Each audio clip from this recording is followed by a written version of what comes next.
Hi guys, this is the LowMACA tutorial on the graphic user interface.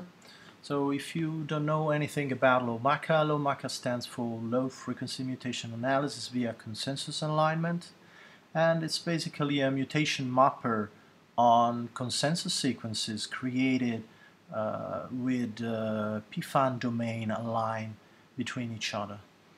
And what we want to achieve is basically create a consensus protein that is the sum of different genes and so different proteins, and to see how the mutation that appear in cancer goes, if they go together or not in the same hotspot.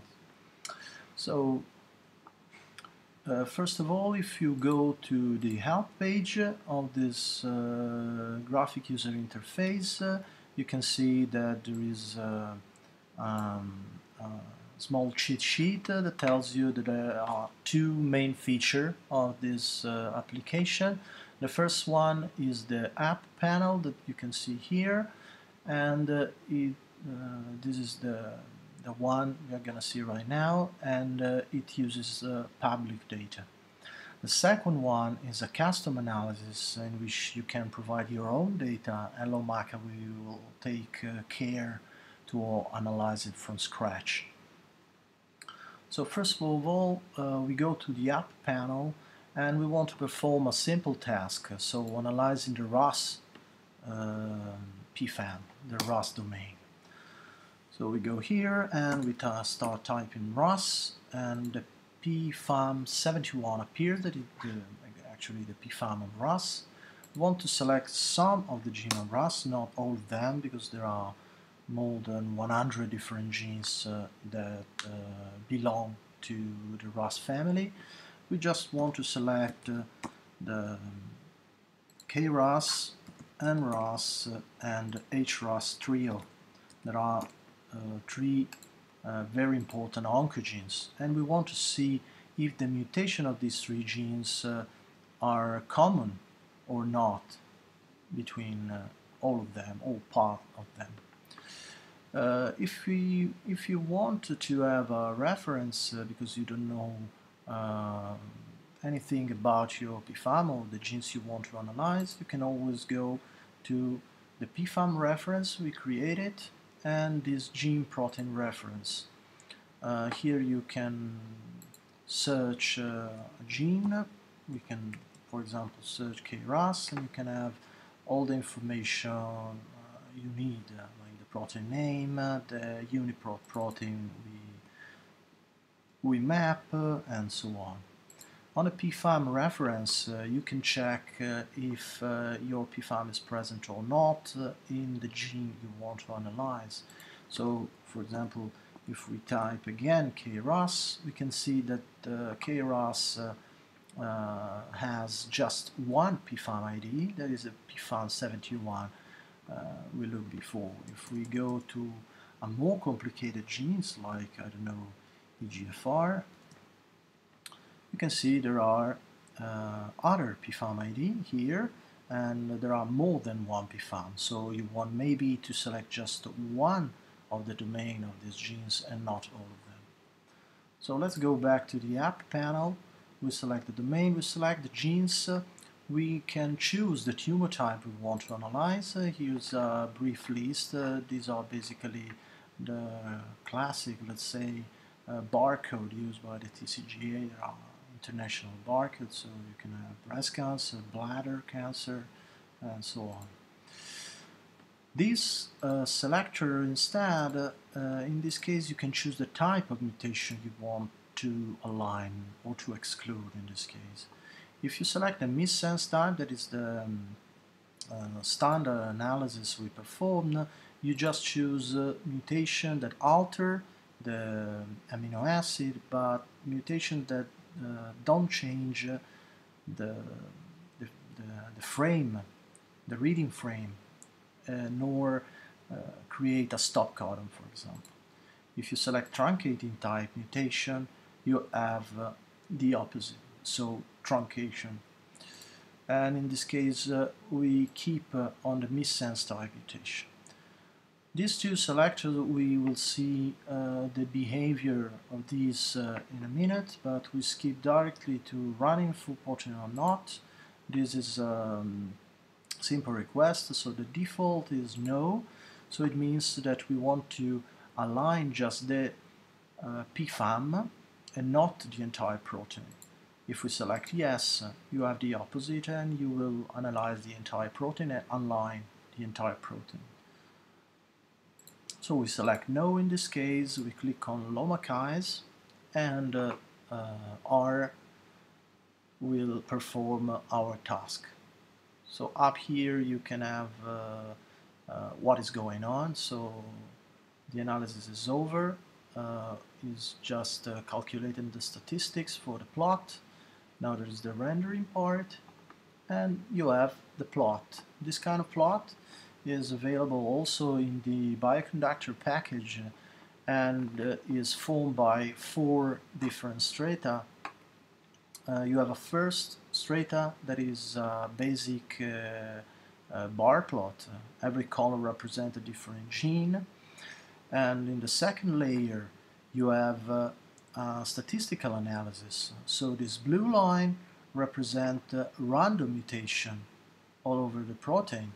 And if the bar goes beyond the blue line and pass the false discovery rate test, it will have a red star over here. So in this case, by aligning these 3 protein on the RAS domain, we'll end up having 1, 2, 3, and 4 different hotspots, significant hotspots.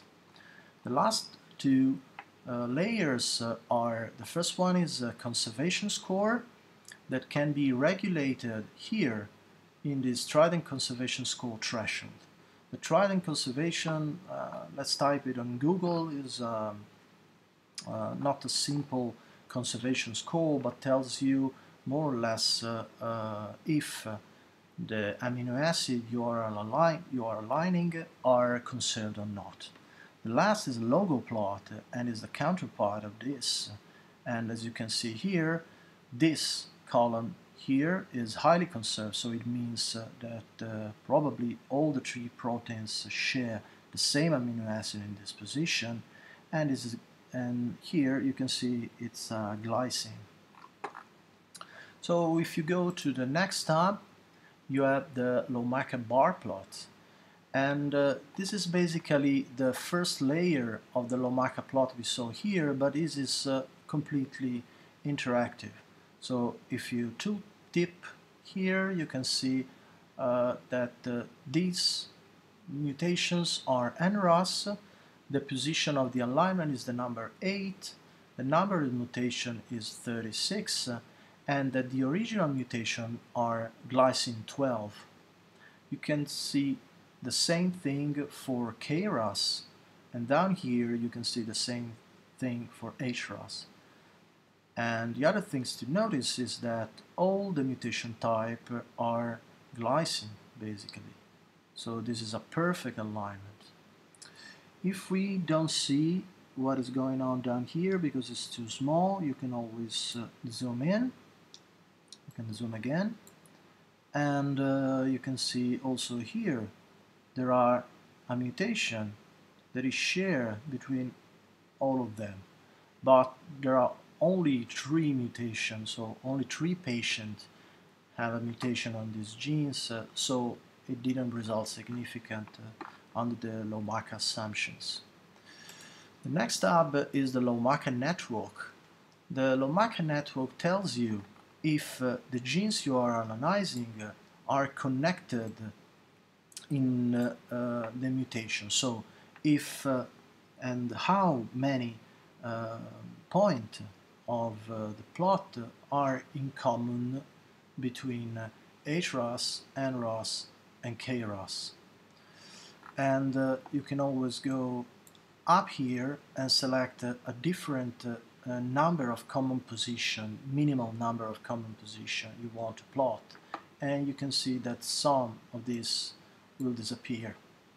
So if you go to 6, nothing has changed, but if you go to 7, actually there are no more connection between the genes.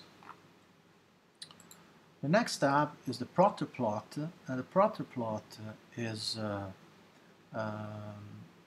plot that tries to tell you if there is a secondary structure in this alignment, in this consensus alignment.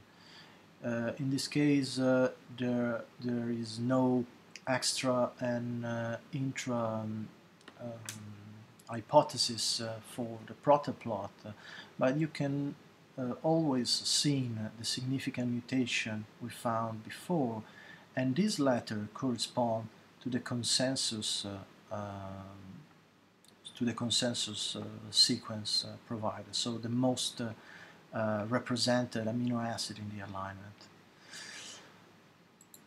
The significant mutation table here instead is the result of the plot and represent all the stars we saw before. So in this case, as I said you before, the multiple align position number 8 has an amino acid change on position 12 in the original sequence and is shared by all of them. So if you type G12 here and you select NRAS, you can see all the possible amino acid change and all the tumor type in which this kind of change was seen. The last panel of this graphic user interface is a co-occurrence and mutual exclusivity analysis on significant hotspots. And in this case, the analysis is performed both by gene and position and by gene in all the mutation of the 3 genes. And if you have a negative result, it means that the p-value of the mutual exclusive is significant, and if you see a blue square, you have a p-value of co-occurrence that is significant. And in this case you have a measure of the weight of this mutual exclusivity or co-occurrence. The last thing I want to show you is what is this bandwidth selector. So maybe this is not a very interesting case, but the bandwidth decide basically what is happening to the proximity of the mutation. So the larger you select the bandwidth, the more the mutation will share a common hotspot, and like in this case. So in this case, the mutation of position 12 and 13 or 8 and 9 are like fused together to form a bigger cluster, and also in this case the same thing before. But it can happen also the opposite thing, so the fact that you are trying to fuse together a mutation that have nothing in common will end up to have no significance anymore. Here we had a red star before, and this is made actually when there are aligning problems. In this case the alignment was perfect, so there are no problem, but in many cases is interesting in finding hotspot that covers more than one single amino acid. If you don't want anything, just keep it to low value, and the statistics will be performed in a way that takes into account just a single position and nothing else.